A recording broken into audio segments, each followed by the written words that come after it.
అవకాశం ఇచ్చిన అధ్యక్షుల వారికి నేను నమస్కరిస్తూ జై Hind. Thank you very much, Sri Vinayak Raut ji. धन्यवाद सभापति महोदय। आज सम्माननीय मिनिस्टर जी ने, मंत्री जी ने weapons of mass destruction and there delivery system amendment bill 2022 जो लाए है उसे समर्थन करने के लिए मैं खड़ा हूं। सभापति महोदय, आप जानते हैं कि पूरे देश में, अपने देश में, भारत देश में, हिंदुस्तान में पिछले कई वर्षों से जिस तरीके से आतंकवादी गतिविधियां बढ़ती जा रही हैं और ऐसे आतंकवादी गतिविधियों में कई भारतीय जनों की जाने जाती है। सिर्फ अपने देश में नहीं है, पूरे विश्व में आतंकवादी गतिविधियां जिस तरीके से बढ़कर पूरे देश की शांतता और पूरे देश में जो हलचल मचा दी है उसके ऊपर काबू लाने की आवश्यकता है। उसके ऊपर ये जिस तरीके से वेपन का इस्तेमाल करके पूरे दुनिया को एक परेशानी निर्माण करने की जिस तरीके से कोशिश हो रही है उसके ऊपर काबू लाने की आवश्यकता है। मैं धन्यवाद दूंगा मंत्री महोदय जी से, भारत की तरफ से आज आपने इनिशिएटिव लिया, ये बिल आपने पेश किया, मैं आपका आभार व्यक्त करता हूं और चाहता हूं कि भविष्य में पूरे दुनिया में शांति और सुरक्षा निर्माण करने के लिए भारत ऐसे आगे बढ़ते रहेंगे। खास करके विधेयक के माध्यम से 17 साल पुराने कानून जो थे 2005 का, उसमें संशोधन की पहली बार है और इस विधेयक के माध्यम से सामूहिक विनाश यानी मास डिस्ट्रक्शन जिसे बोलते हैं, ऐसे हथियार जैसे परमाणु हो, रेडियोलॉजिकल रासायनिक हो, जैविक हथियार हो या अन्य उपकरण हो, ऐसे गैर कानूनी उपयोग पर अंकुश लाना, उसके ऊपर पाबंदी लाने का काम इस विधेयक के माध्यम से होने वाले है। जैसे कि संयुक्त राष्ट्र परिषद सुरक्षा परिषद जो है, यूनाइटेड नेशन सिक्योरिटी काउंसिल, इनकी ओर से भी अहम निर्णय लिए गए हैं कि ऐसे में 17 साल पुराने कानून के ऊपर संशोधन करें और उसके ऊपर नया सुझाव लाकर नई दिशा से बढ़ते जाए, इसके लिए इस कानून की आवश्यकता निर्माण हो चुकी है। जैसे कि सौगतदा ने कहा कि सामूहिक विनाश यानी मास डिस्ट्रक्शन के हथियार जिनके पास है, ऐसे 8 देश है कि उन्होंने खुद करके डिक्लेयर कर रहे हैं कि हमारे पास ऐसे वेपन्स है।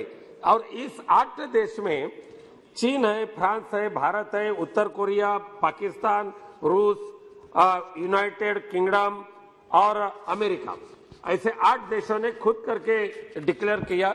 और आगे ऐसी शांतता बनाने की आवश्यकता जब पैदा होगी पूरे विश्व में, तो ये ऐसे जो विनाशकारी परमाणु है, विनाशकारी अस्त्र है, उसका नाश करने की तैयारी इस सारे देशों ने दिखाई है। उसमें भारत अपना देश है, ये हमें गर्व की बात है। विधेयक में जैविक, रासायनिक और परमाणु हथियारों और उनके विवरण प्रणाली से संबंधित गैर कानूनी गतिविधियों को शामिल किया गया है और सामूहिक विनाश के हथियारों और उनके वितरण प्रणालियों और रोकथाम के लिए सामग्री, उपक्रम और प्रौद्योगिकरण के निर्यात पर नियंत्रण रखने के लिए एकीकृत कानूनी उपायोजन का प्रावधान इसमें करने की आवश्यकता है। सारे देश उन्होंने खुद के ऊपर भी कंट्रोल लाना चाहिए, ऐसी गतिविधियां नहीं होना चाहिए, गैर कानूनी कार्रवाई नहीं होनी चाहिए, आतंकवादी कार्रवाई नहीं होनी चाहिए। इसके लिए उन्हें सपोर्ट न करे, उन्हें प्रोत्साहन न दे, उसके ऊपर पाबंदी लाए, ऐसे सारे देशों ने निश्चय करने की आवश्यकता है। उसमें अपना देश, भारत देश आगे जा रहा है, ये सबसे बड़ी बात है। अंतर्राष्ट्रीय संगठन जो है, इंटरनेशनल ऑर्गेनाइजेशन और UNSC, United nation security council के अनुसार सामूहिक विनाश के हथियार कम समय में बड़ी संख्या से लोगों को मार सकते हैं। अभी तो दिख रहा है, जैसा यूक्रेन रशिया का जब युद्ध शुरू होने के बाद जिस तरीके से ऐसे परमाणु का, ऐसे हथियार का उपयोग करने के बाद कितनी संख्या से मानव जाति का संहार करने का संवार हो रहा है, ये पूरी दुनिया जान रहे हैं। और इसीलिए मास डिटेक्शन के ऐसे करने वाले जो वेपन्स है उसका विनाश करने की एक आवश्यकता निर्माण हो चुका है। परमाणु हथियार मुक्त दुनिया का पक्षधर है। ये भारत ने अपने भारत देश के विदेश सचिव इन्होंने अपने देश के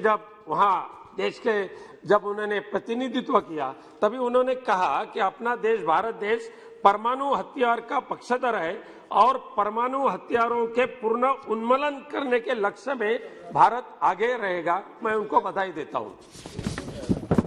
आतंकवादियों के हाथ में केमिकल हथियार पहुंचने के साजिश में कितना नुकसान होता है पूरे देश में, अलग अलग देश में, वो इसके पर अभी जो यूक्रेन और रशिया के युद्ध में दिख रहा है। लेकिन साथ साथ में सभापति महोदय, इस विधेयक के माध्यम से मैं कहना चाहता हूं कि जैसे कि इसके पहले कई वक्तों ने कहा 26/11 में तो अमेरिका में आतंकवादियों ने ऐसे विनाशकारी वेपन्स लेकर उसका हमला किया, लेकिन अपने देश में जैसे मुंबई ने 92-93 में बॉम्ब ब्लास्ट देखे, सैकड़ों जने की जाने वहां मुंबई के बॉम्ब ब्लास्ट में गई है।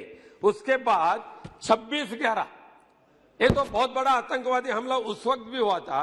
और सभापति महोदय, इस संसद के बाहर भी जिस तरीके से 2001 में आतंकवादियों ने जो हमला कर दिया, तो जिस तरीके से आतंकवादियों के हाथ में जो वेपन्स आते हैं और उस वेपन का दुरुपयोग करके भारत हो, अपने संसद हो, अपने मुंबई हो, महाराष्ट्र हो, कई जगह पे आतंकवादियों हमला करने के बाद लोगों की जाने गई है, उसका अनुभव हम सारे मुंबई वासियों ने लिया है, पूरे सांसदों ने लिया है। इसलिए ऐसे वेपन्स को डिस्ट्रॉय करना, नष्ट करना और पूरे विश्व में शांति निर्माण करने की आवश्यकता निर्माण हो चुकी है। हमारे गौतम बुद्ध ने जो शिक्षा दी है उन्होंने यही कहा। हमारे ज्ञानेश्वर ने संत ज्ञानेश्वर हमारे महाराष्ट्र के उन्होंने कहा, सभापति महोदय, सर्वेत्र सुखिनम संतु सर्वे संतु निरामया। तो सबकी भलाई होनी चाहिए, सबकी शांति से जागरण होनी चाहिए। इसीलिए ऐसे वेपन को नष्ट करना ये आज का एकमात्र संदेश भारत देश और हिंदुस्तान के माध्यम से जा रहा है। मैं आभार व्यक्त करता हूं, अभिनंदन करता हूं मंत्री महोदय का और मेरा विचार समाप्त करता हूं। धन्यवाद। धन्यवाद जी। Shri Chandrashekhar Sahu ji. Thank you sir.